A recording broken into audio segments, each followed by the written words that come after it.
Drama serial शराकत के आने वाली एपिसोड बहुत ज़्यादा कमाल के होने वाले। आने वाली एपिसोड के अंदर आप लोगों को बहुत ज़्यादा ट्विस्ट देखने को मिलेगा। आने वाली एपिसोड के अंदर आप लोग देखेंगे कि ज़रा अपनी वालदा से कह देती है कि अब मैं रमीज़ के साथ कभी नहीं रहूँगी। रमीज़ ऐसा लड़का है जो अपनी बहन की खातिर कुछ भी कर सकता है और मुझे इस करैक्टरलेस इंसान के साथ कभी भी नहीं रहना। और इसी तरह से उसकी वालदा कहेगी कि बेटा तुम ऐसा ना कहो।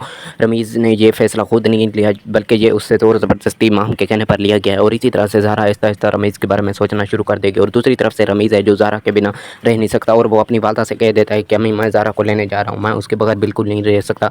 मैं माम की गलतियों की सज़ा अपनी बीवी को कभी नहीं दूंगा जिसने कुछ भी नहीं किया। और इसी तरह से उसकी वालदा कहती है कि मैं तुम्हारा साथ देने के लिए तैयार हूँ, तुम जाओ ज़ारा को ले कर आओ। और इसी तरह से रमीज़ तैयार हो जाता है कि वो ज़ारा को अपने घर ले आएगा।